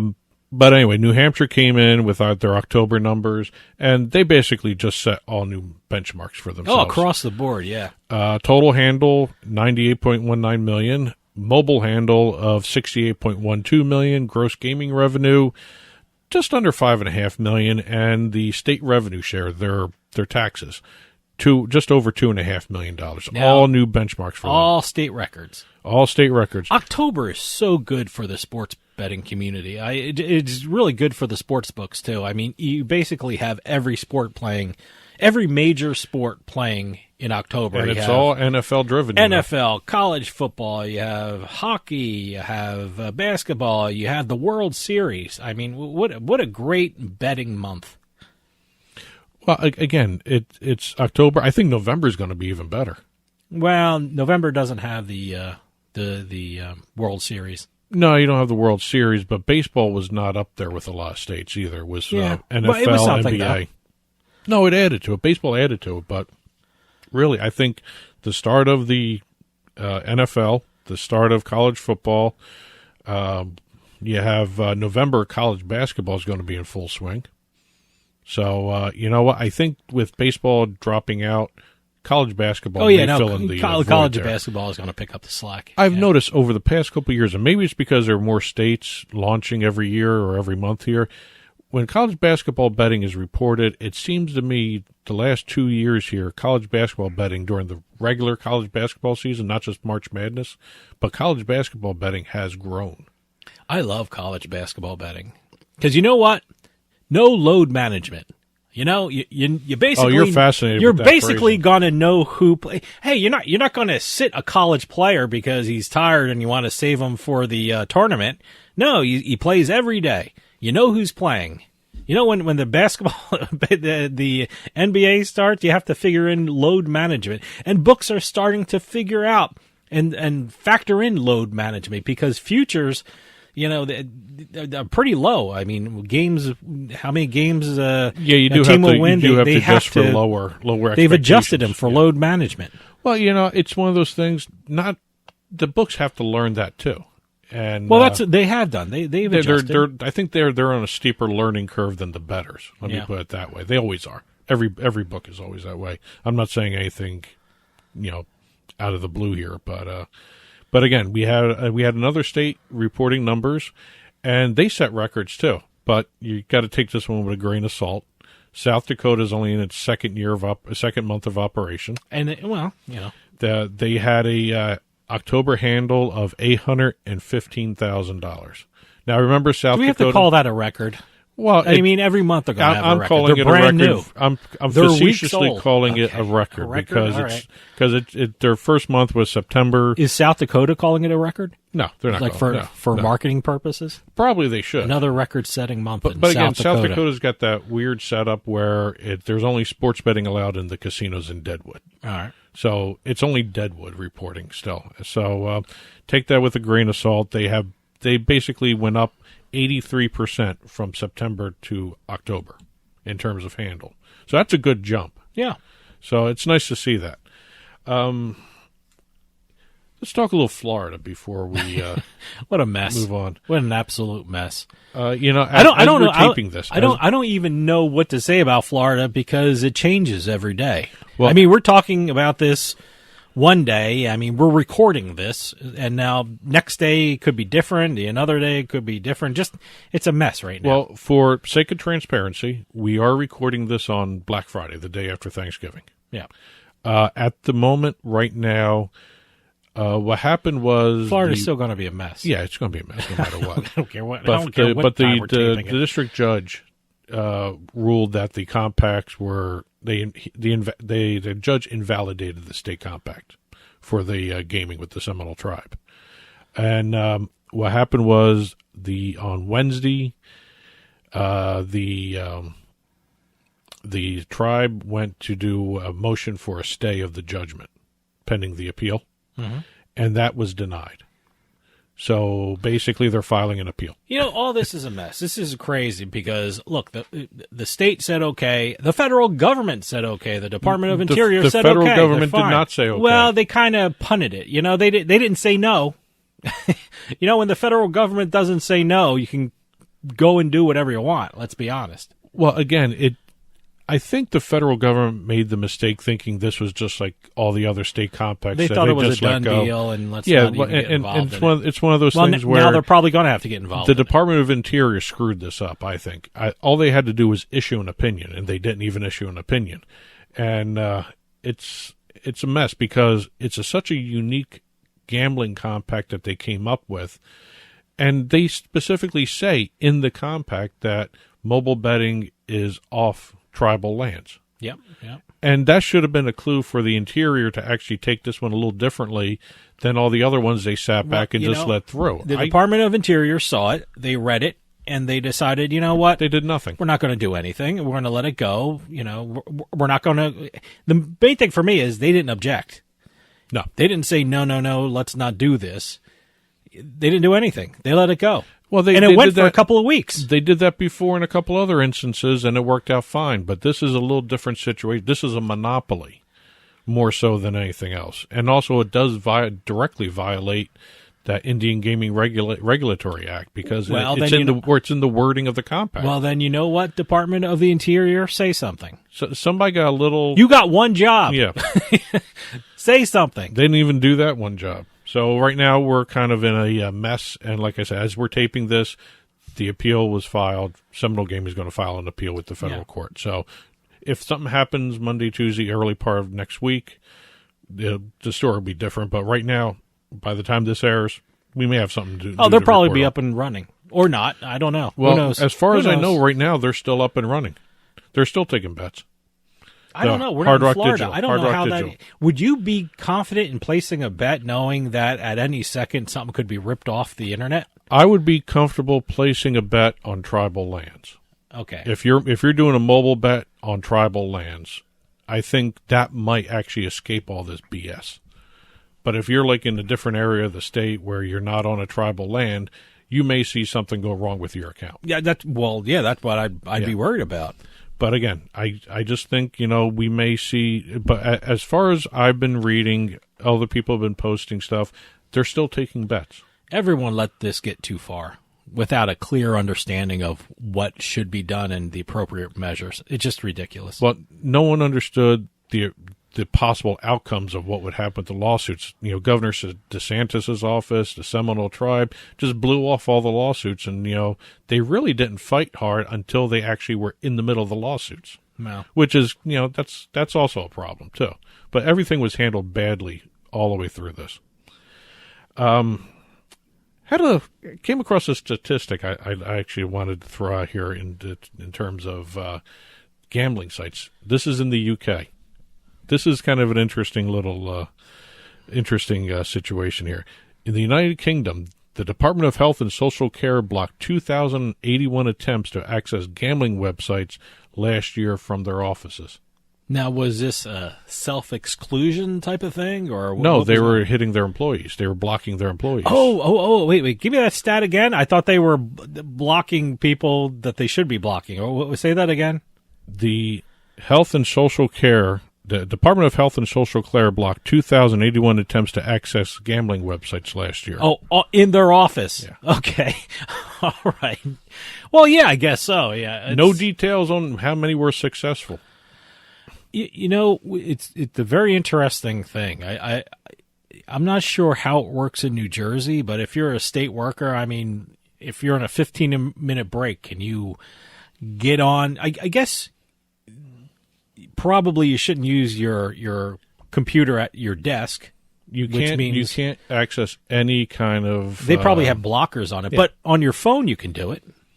They would block it on the phone too, really? Using the internet. There's software things that can block even on your personal phone. Yes. So once you leave the building, if I want a 15-minute break to play Wheel of Fortune slot machines, I have to walk outside. Walk outside. Really? They can block my phone. Get up off your ass and go outside. Wow, that's unbelievable. You get some fresh air too. Instead of sitting there all day. Fresh air in December.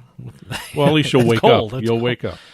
So, but see, I know they can block their official computers that are sitting at their desk. I didn't know if they can block their phones or their personal tablets that they bring in, Well, there's software that can do anything. Unbelievable. Couple launches. FanDuel got their launch authorization in Wyoming last week. No actual go live date has been given at this point, but they were given permission to launch when they can. Penn National Gaming announced the opening of Hollywood Casino Morgantown will be December 22nd, which will also have a Barstool Sportsbook. Great.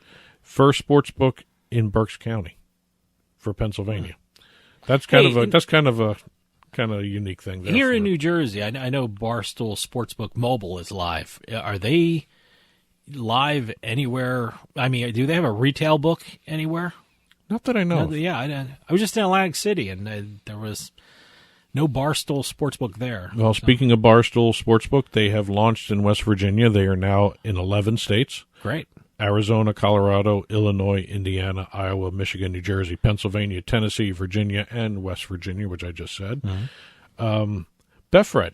We don't talk too many advertising campaigns, but Betfred launched a new advertising campaign in the UK. I had to bring this up because it's kind of an interesting ad campaign. They have an ad campaign called "Let's Get Ready to Rumble." Okay, and by that phrase, I think you know who's featured in it. Sure, Michael Buffer. Yep. It's the entire campaign is celebrating the return of the live sports environments and the way that the operator drives massive fan engagement and passion. Yep. Okay, so and Inspired Entertainment also announced a new deal to launch 2 new games with Eurobet, their partner overseas. Okay. Penalty Shootout and Marble Racing. I got to check out Marble Racing. I was watching some of it. What is Marble Racing? The teams put little marbles on tracks and they run through and they time them. Okay. There is a virtual game That's on them. Borgata. Yeah, I know it's them. I didn't know it was Marble Racing. I know it had something to do with marbles. Yeah, it's Marble Racing. I saw that on Borgata. And it was remember during the lockout, ESPN was showing Marble Racing on TV? Yes. That's what this is. Okay. Well, you know what? It's virtual marbles. I'm going to go play it now. I'm actually going to see if I can watch some more of this. I know the league has an incredible amount of videos on YouTube for Marble Racing, which is kind of fun. A little tie into the Florida disaster, whatever you want to call it, that's going on there. Stupidity. Yes. Google has announced that they will no longer accept sportsbook ads in Florida. Okay. Why just in Florida? That's the ruling? According to the ruling, it's illegal in Florida. Geez. So So everyone had their ad campaigns ready to go. They probably had them all rolled out. Well, there's only one ad campaign. I mean, but they had it all rolled out and stuff like that. Now it has to be refigured, I guess. Look, sports betting is going to happen in Florida. I mean, this is just stupid. This is a waste of time. This is dumb. Well, again, they didn't want to do the constitutional amendment route, which, I thought that was the best way to approach this. Well, it's one way. It's not necessary. Well, it was the gambling. Way. Well, the gambling compact way did not work out, and then the other way is the FanDuel DraftKings ballot referendum, which seems to be gaining steam. So it'll be interesting to see which way works. I don't know what's going to happen with the appeal, but again, Google will not accept sportsbook ads. I mean, that'll change if the ruling changes. Sure, but right now, no Google ads for sportsbooks in Florida. Let's head over to New York, talk some legislation there, because everybody's waiting for the launch of mobile sports betting. Last week, the sports betting rules were officially published or adopted, and they were published in the New York State Register. Okay. Yep. Necessary step required by law to get things moving towards the launch of mobile sports betting. We'll see exactly how the Gaming Commission implements the rules. That is going to start putting everything into motion a little bit more. Still, they're talking Super Bowl, February. Very early February, right? Yeah. Okay. So could be earlier, and no one was expecting the rules to be published this quickly. I really think it's going to be sooner than later. I think it's going to be a couple of weeks before the Super Bowl. I really do. I mean, I would bet you right after Christmas, mid-January, I would think. Something like that, Well, it's just moving too quick now. I was the opposite way with Louisiana before they launched, and they launched real quick. Yeah, I mean, so I'm going to try and handicap a thing. But I think you may be right. Sportsbook operators are old pros at this. They know how to get things up. Well, remember, New York's got that different setup. I know, different setup in New York. So. But they really adapt very well, and they've been doing this for years now. So they can do this at a blink of an eye. Well, keeping with the online, the mobile sports betting theme here, just real quickly to add into it, Louisiana. I just mentioned Louisiana doing their retail launch earlier than anticipated. Online launch, they are talking mid-January now. Yep. NFL playoffs, not Super Bowl, NFL playoffs. They originally said January 1st, but the Gaming Control Board chairman Ronnie John said to expect the first licenses for online sports betting to be approved in earlier mid-January. So they're looking at possibly mid-January launch for the online sports betting industry in that state. Two states going in the opposite direction that seem to be stuck in limbo at the same time, Ohio and Massachusetts. Ohio has come out and said that they expect a finalized bill ready to go by December 8th. For sports betting in that state. I'll believe it when I see it. They've said that before, and they push it off before, and And Massachusetts, I have no faith in Massachusetts whatsoever. They have now agreed to do a study on sports betting. So what is that going to be? Years from now in Massachusetts? Which, by the way, is the corporate headquarters of DraftKings, by the way. Honestly, and Massachusetts is dragging its feet. I just don't know what's going on. What kind of study do they need to do? Well, they're going to look at the benefits of introducing a legalized sports betting framework in the state. That's the name of the study. Or that's the overall goal of the study.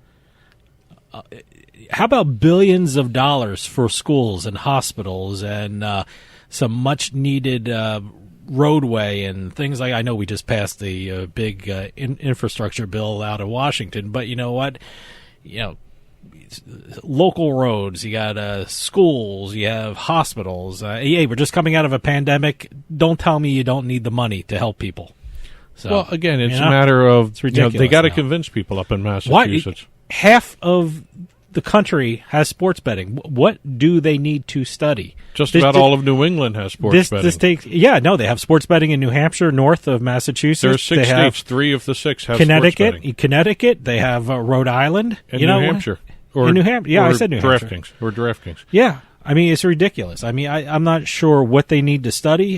They see what's happening in other states. They have all different kinds of models they can use. And what's happening. The study is going to collate data from the other states to look at how they successfully rolled out their gambling industries and sports betting.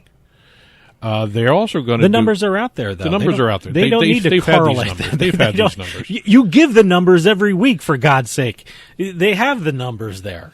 Well, I think it's a matter of they got to convince a lot of people. One additional aspect of this study, which I think is kind of interesting, they are going to be studying cell phone data for gambling from the surrounding states.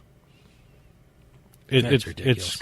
It's kind of interesting that they are going cell phone. Well, look, now. They want to waste time. Go ahead, they waste time. Whatever. Well, they got the money to do the study, so I think they wanted to spend the money for the study. One last piece. Is there a time frame on this study? No time frame. No time. No. Of course not. No. It's Massachusetts. They're going to drag this out as far as possible. One last legislative note. Back in New York, State Senator Joseph Adabo. Yes, he was on this show. He has filed Senate Bill S7536, or will be filing for the upcoming legislative session, which begins January 1st. It's a bill that includes a provision that would permit online sports betting operators to partner with select affiliates and install kiosks on the premises. Now we're talking premises of what? Bars, arenas. Oh, nice. Not casinos. All right. Non-casino entities. Okay. So that's kind of expanding the definition of actually sports betting by just doing that little amendment here. That's great. Also, BetMGM just launched their horse racing app, and you have Naira Bets up in New York. Absolutely. I love Naira Bets. And, Senator Adabo's bill also is seeking to allow the 9 qualified sports betting operators, the guys that just got their licenses, sure, to have the ability to offer fixed odds wagering through the apps. Which is great. I love fixed odds for horse racing.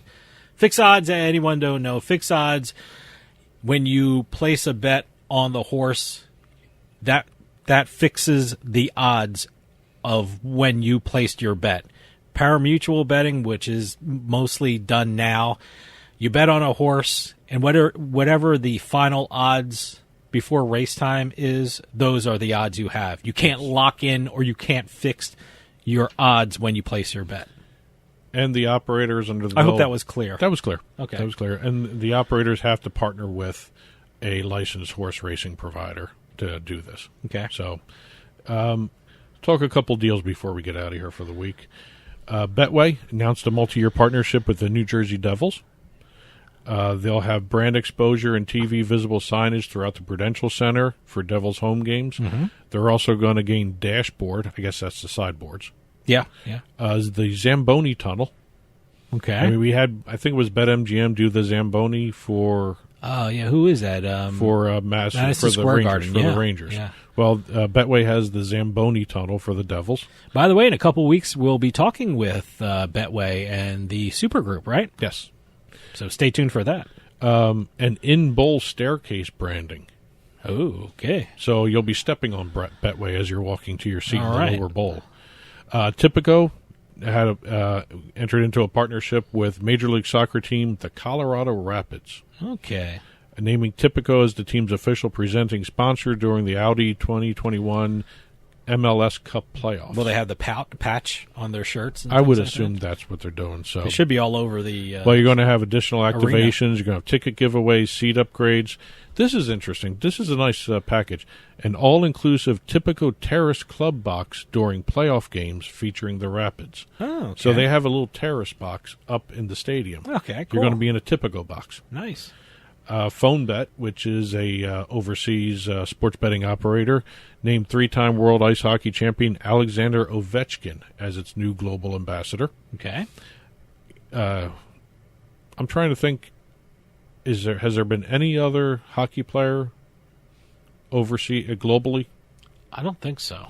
This might be the first one. I can't remember. I don't remember. I don't know if anything's happening in Europe, in the individual European countries with soccer, with hockey players and sports books, but no, this is the first global that I've heard of. Well, this is kind of interesting. It's Ovechkin will be featured in advertisements, fan engagement opportunities, giveaways, workshops, exhibition matches, and also, I've never heard of this one.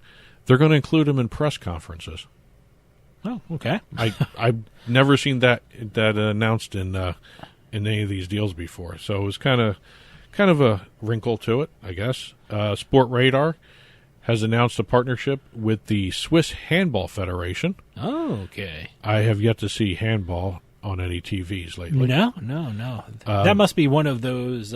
It's huge overseas. I guess it might be one of those things that they stream on the online things. I'll have to take a look. It just sounds like a sport that they would stream. If they do ping pong and darts, I would think handball would be one of the things. BetSperts announced that NBA All-Stars Kevin Durant and Chris Paul have joined the company's $6 million Series A round funding that it received recently. And last but not least, we're going to go to cockfighting. Okay. You don't talk cockfighting enough. I know, boy. It's. I'm assuming you can't bet on that in this country. Hopefully, you can. This is in the Philippines, and I had to talk about this. I have it in the ticker too. If people are watching it on I can't TV, believe it's still legal in the Philippines. It's huge in the Philippines. Really? Okay. All right. Filipino politician and former House Speaker Alan Peter Cayetano, I think that's how you say his name, has warned that online cockfighting, or e-sabang, sabang is what they call cockfighting. That's the word for it. Okay, so they actually stream it online? Is that I'm getting this? Yep. Okay, wow.